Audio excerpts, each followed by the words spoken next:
We know a second Trump administration will attack the LGBTQ community. They were very clear on that in their campaign messaging. We don't know exactly what that looks like. However, we do suspect attack on the trans community as well as an attack on equality. There is a way to take steps to preserve your relationship, preserve your family, and preserve your dignity. If you are at all concerned about how to do that, please give our office a call, ALH Law Group, 614-440-1395. Thank you, and please enjoy C-Bus Mob. All right, welcome to C-Bus Mob. This is your host, Allison Harrison, and I am here with Sunni Sugimoto DiNicola. I will let her introduce herself. Allison, thanks for having me on your podcast. I'm super excited. My name is Sunni Sugimoto DiNicola. I am the owner of the DiNicola Law Firm. It is a small, little me boutique law firm in Columbus, Ohio. I focus my practice on family law, which is divorce, dissolutions, custody, post-decree sort of motions, things like that. And I am always willing to help anybody that needs my help. Awesome. You are the number one referral on our list when we have anyone who needs a divorce. Thank you. Yeah. So I've known you for a while, and you haven't always had your own firm. Like, this is new, right? Like, it's within the last year? It's April I started my firm. Yeah, I was with a bigger law firm before and just been an attorney since 2012 and just thought, I have a good client base. I could probably do this alone, and I want to just focus more time on traveling and kind of working at my own pace rather than having to, and I know it's hard for you because when you first started, you were by yourself, and now you have sort of a nice mid-sized firm. So you have a lot of mouths to feed, and you got to think of more than just yourself. So kind of taken some time in my life to just kind of be a little bit focused on me. So, it's hard to do as a woman. Yeah, I think we're all really, really bad at doing that. Mm-hmm. Well, since you're new at this business ownership, what's like the biggest thing that you've realized since April, since you started? Man, I think it's marketing. I have a website. I don't market it at all. So I get millions of emails from SEO firms every single day saying, we want to help customize your Google Analytics. And I'm like, I don't even know what any of these things mean because I don't have a background in that. I have a background in law. So do I take the time as a new business to focus on the marketing where I'm still getting a ton of referrals from personal referrals? So do I want to bog myself down on random people calling me just to ask for advice and never hiring me versus people that know me are personally referring people to me, and that goes a long way because they already kind of like me before they've ever talked to me. So I haven't made that jump yet over to spending time on and money on the marketing side. Yeah. Just not having a support staff. It's just me. So I've had to learn billing, client database, everything other than practice of law, which is kind of fun though, because I hadn't done that for a really long time. So it's just a learning experience, that's for sure. Yeah. There's so many more things. You're like, I'm really good at practicing law or selling widgets. And then you forget you have to do, invoicing and pay taxes and figure out what tech you're using. Don't get me started on taxes. That's insane. No, we'll steer clear. That's a different podcast that we don't do. Well, I had to hire a bookkeeper and an accountant because this is not my skill set. I don't want to get in trouble with the IRS. And then my accountant's telling me how much money I have to put away for taxes. I'm like, what is this highway robbery? Yeah, it's so much easier when you're an employee and it just comes out of your paycheck. You don't have to think about setting it aside. Yeah, no, it's real. Okay, so you hit on something. You said you have so many referrals that you haven't really focused on your website or social branding and awareness. How did you build your network? Really, it's just time. I've been practicing for 12 years, and I really put myself out there to go to lunch with you, Allison, and get to know you, not just as a lawyer, but as a person who now is a friend of mine. And I know your wife, and I've got to go to your wedding and things like that we didn't know each other in the world before being lawyers. So I'm pretty good at networking. So I would say if I was ever going to talk to a young lawyer, I'd be like, networking is where you want to focus what you're doing, because I don't do any estate planning, so I can refer estate planning to you. And it becomes a reciprocal experience with each other.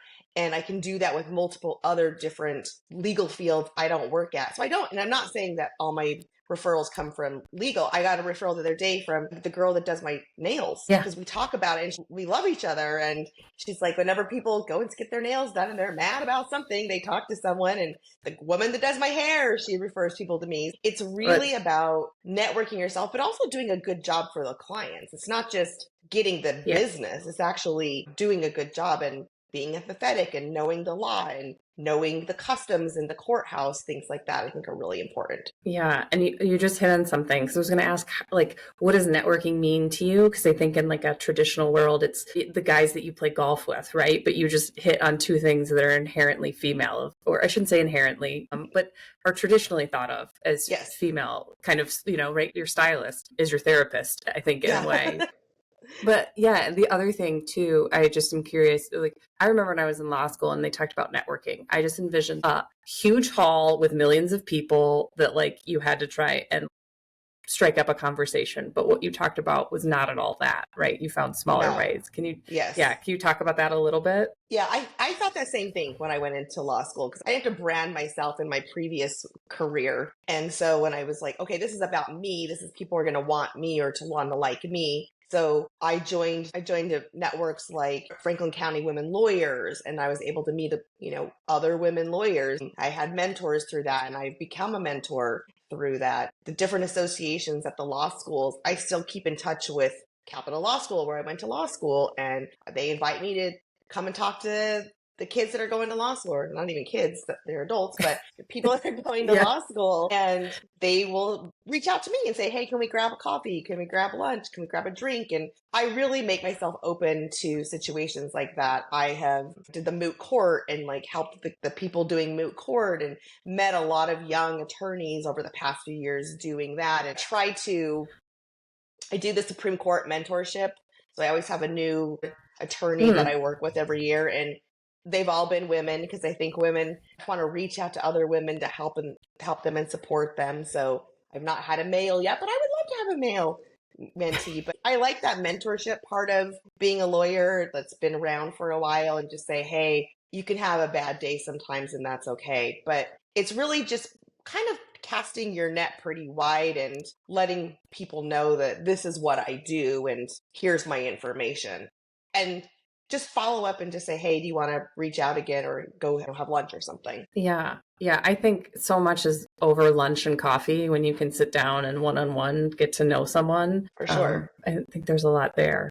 Well, you recently did an event. I'm sorry to interrupt you. You recently did an event where you brought together a bunch of women attorneys that were kind of transitioning in their career. So a bunch of us were just either starting new jobs or starting our own firms, and we just had a happy hour, and it was just so fun to talk to people I had never met before and then people I haven't seen in many years. So I think that's really cool, and I think that those are the types of things that are where I would wish that you and I and other attorneys can maybe do those things together and share that responsibility of planning things and participating, because we all have different people we know. That's what I love. It's like I know a circle of people and you know a circle of people, and then we bring in someone else and they have a different circle, and we create like this little family of absolutely referrals. Yeah, I totally forgot about that. You did that and it was really sunny and warm. That's all I remember.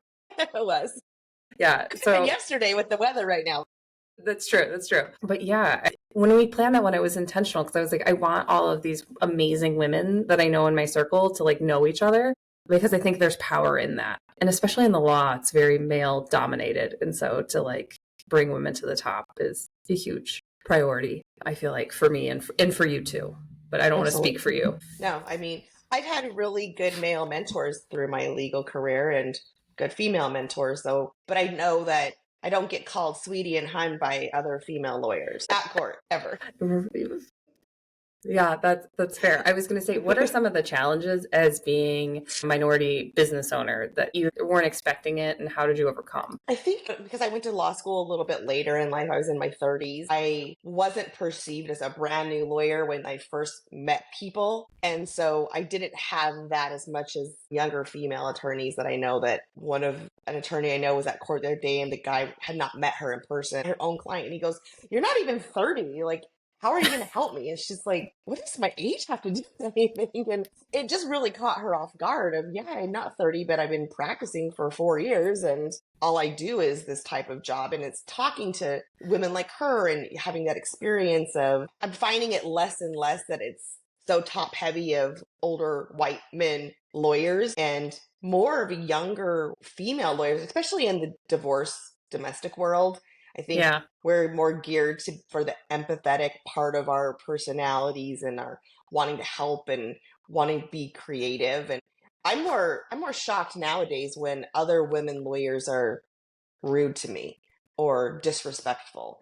And I find that harder to get my head around because I'm not that personality at all. I'm like, oh, you're a woman. Like, let's help support each other. We're not enemies just because we have our clients are different. We're just advocates. Yeah. The meanness is what I have a hard time with.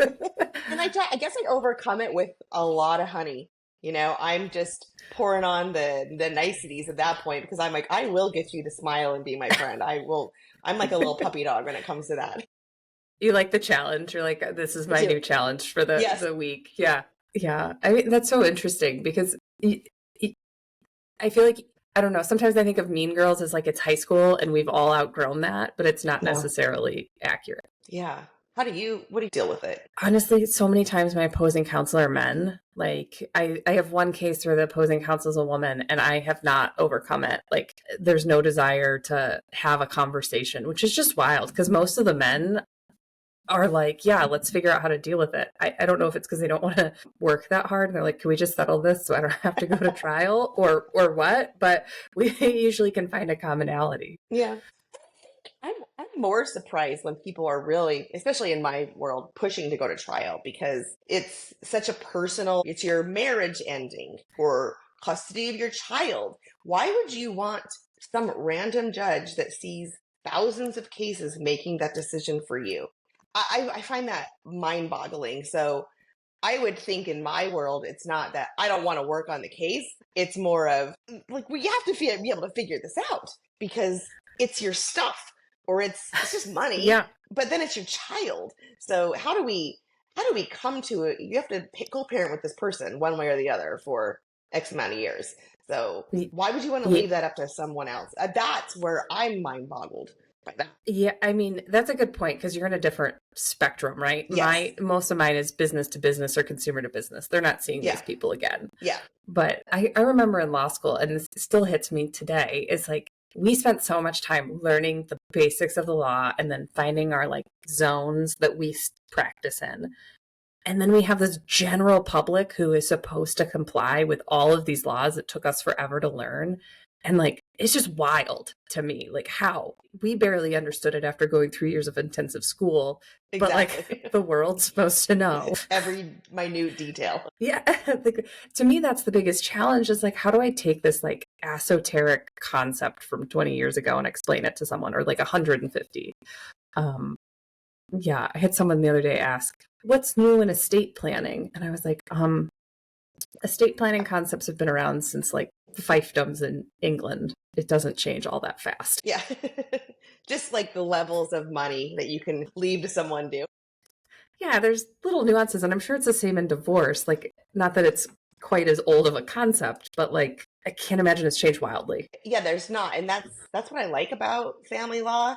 I always tell people it's sort of like the wild, wild west. We're not really bogged down by the rules of evidence and procedure because we don't deal with that as much. It's more loosey goosey. So you can get away with it, and is a weird way to say it, but you can be really creative in family law. And that's sort of where I shine. I would say that I have that level of personality that I can, be myself, and I don't have to be a super buttoned up attorney. I always I can make the judges smile or the magistrate smile or they laugh at something I say, and I'm not being serious about my case, but that's just my personality too. So I feel like I don't have to stand in front of the Supreme Court in my three-piece suit and just deliver a message, and I can be more creative and fun about it. So. Do you think that creates a relatability with opposing counsel, with your client, with the judge? Because to me, when someone's more relatable, you can get more done. Absolutely. Yeah. I was I was doing something the other day talking to the non-lawyer, and they were like, "You've just such a fun personality. Are you that way all the time?" And I said, "Yeah." And it's funny because I remember the first time, and I've heard this a lot since in 12 years, "You're really nice, but I hope I never talk to you again." My clients say that because it's so hard. Okay, yeah. It's so hard of like a person that wants to be liked to hear, "I hope I never see you again in my life." I mean, it's fair. They don't want to be divorced again, but they can come to you for prenups, right? Yeah, exactly. Yeah. Oh, I've had one three-peat that I've done 3 of their divorces. That's a lot in 12 years. Maybe they should come to you for the prenup next time. Get the game plan before. I know. They've all been very amicable though, so you gotta love it. Yeah. Oh man. All right. Well, and actually this kind of like ties into something, but I read a book once and it was called Bring Your Human to Work. And it was all about how you can develop better relationships if you're true and open and honest with people and be yourself all the time. And it sounds like that's been super successful for you. It's just you're Sunni everywhere. It's not like you have courtroom Sunni who's like super buttoned up, and then you have Sunni in the office, which is a different persona. Yeah, I'm usually myself. It takes a lot for me to be mean to somebody, and it really ends up being personal, right? It's not that I try not to get too emotionally invested in my clients' drama because then I would never get any sleep. But I had to like learn how to put that aside and still have empathy, but not be there. Even though we're counselors, it's in our title. I'm really not. Like, I don't have any training to be someone's therapist. So, and people think that you are because they're telling you a really awful part of their life. But I'm like, gosh, I can't go home and sleep and I think about this all the time. That's why they have nail technicians and stylists, right? Yes. Those are the therapists. Or they're other real therapists. Yeah. Yes, or actual therapists. Or for women, best friends. Yeah, yes. So going back to your firm, because it's new, is there something that you wish you had known in like January or February before you started? How to pay myself. Yeah. Yeah. I started the firm in April, and I just took my first paycheck in October. Yeah.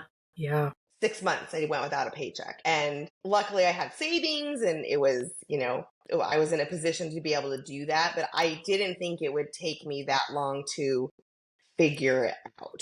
And I don't know that I still have figured it out. What was the flip of the switch to start paying yourself? Was it you ran out of savings, or was it I feel comfortable now? My accountant is like, "Why? Stop. Just pay yourself." He had to yell at me. I'm like, "But I'm nervous." He goes, "There's nothing we can't figure out. Just pay yourself. Quit making it something it's not." And it's because I had never done that before, so it was really scary. I will tell you that fear doesn't go away, Sunni. Yeah. Thanks, Allison. Yeah, I know. I'm sorry. Every time I do payroll, I'm always like, ugh. And yeah, but it gets easier because you're like, okay, I've been scared, but it's worked out, and so you can kind of have faith in the unknown as you move on. Yeah. Yeah. Okay. That's a good one. I will say I went into it thinking, if you talk to a lot of lawyers, especially people with domestic relations parts of their firm, we get in a hole with our clients. I am not a huge stickler unless I don't like the person on retainers. And I'm trying to like, okay, I know there's light at the end of this tunnel. Let's get you through. On a wing and a prayer, I'm going to get paid eventually. And I'm like, I'm not going to do that with my new firm. What a lie. It's hard to come out of that. It's hard to come out of that, especially since I like all my clients right now. I don't have to take the people I don't like anymore. I'm in this position. I'm like, I just want to help them, and they'll pay me, I think. And luckily they have, but I really thought I'd be better at it after dealing with it for so long, but I learned nothing, Jon Snow. Well, I think that's the hardest thing though, as a business owner, like, and especially as a lawyer, because you know your client so well, like you're passionate about the case, whether it's you love your client, or sometimes for me, it's like, I love the arguments I can make. So I want to make them, but also I have to be able to pay myself and my staff. So it's this balance of I'm super passionate, but at the same time, there's economics at play. Absolutely. It's that juggle of where do you draw the line, and I guess we'll see because I haven't drawn it. I have some good ideas for you. There's a company that will do follow-up on your AR, and they will call for you. So I'll send you a connection. Sure. Thank you. And I don't have a problem asking for money. I don't have a problem asking my clients. It's not that. I don't have it now, but I'm going to get retirement at the end. And I love the connection, but that's not my problem. I'm pretty straightforward and I'm not shy. That's good. It's anytime payment's delayed, it's scary, right? We do probate Yes. and we don't usually get paid until like later into the probate once assets have like been liquidated. And you're like, oh, yeah, I have this bill. I really would like to not have to wait, but like that's the process, is you have to wait. Yeah. Yeah. All right. Well, that's a good learning because accounts receivable is a whole thing. Is there a piece of advice you could give to someone who's like, I'm thinking about starting a business, a law firm? Like, what would you say? Like, this is what you need to know out of the gate. I have had this conversation recently with someone, and he was leaving a firm and he wanted to start his own firm. And we probably met, I would say 5 or 6 times, and we talked about the different software, like software managements to use, and talked about make sure you get your IOLTA account and your operating account and make sure that you understand what that means. And I really think it's important to hire a bookkeeper. And really, then my bookkeeper said, you need to hire an accountant because I don't understand taxes. I can just do this. And I said, well, I don't understand taxes at all. So we got to do this, and talked a little bit about SEO and marketing. Those are like the high level things, but it's also how are you going to get business? Because he is a newer attorney. He doesn't have the 12 years of connections that I have. And we talked a lot about networking and where he's going to be and how you can maybe market your practice. So those are like big level things. And I also think I talked to you before I started my firm. I talked to other attorneys that I knew that started their own firms, and I asked a ton of questions. So ask a ton of questions. I was going to say, ask a ton of questions is your takeaway, is like find people who have done it and ask them. Yes. And they want to tell you. You wanted to tell me. You're excited to tell me. It's human nature. You want to talk about yourself, right? Yeah. But you also want to give a good advice to someone you like too. And so 100%. I get hit up probably 1 to 2 times a month. Someone has wants to start a firm, or I call them baby lawyers because they're, just getting their admission to the bar. And they're like, I want to do this, but I don't know. And it's like, I don't want to scare you, but I want to like be real. Like, here's the whole swath of things you have to think about. Yeah. I think at that point, if it was a brand new baby lawyer, I would say go work for someone that does this for a year at least and understand it, because it's not it's not rocket science. Nothing we do is that hard, but it's an easy area to malpractice in if you're out the gate on your own. You don't have anybody to talk to. I mean, I just think about it of like, how much are you trying to figure out on how to be a lawyer and then trying to figure out how to be a business owner? Like, I started this firm when I was 27. I'd been practicing for 3 years. And even that was like, holy smokes, I don't know stuff. But to do it without those 3 years of practice seems insane. Yeah, for sure. Yeah. Well, Sunni, I think the only other question I have, you don't have to have an answer, but what is the best resource, whether it's a book or a podcast that you watched, listened to, read, that helped you get the right mindset for your business or has been instrumental in your business? I think this is not going to be an answer that you were anticipating I would give, but since I've started my firm, I work from home, and I get up every morning, unless I have court in the morning, and I walk my dog for an hour and turn my brain off and listen to a podcast, listen to music, don't listen to anything at all. And it centers my whole entire day to then focus on what I need to do for the rest of the day. And it has become the best part. And I know it's his best part of his day. But it's definitely that dog's so happy. Yeah.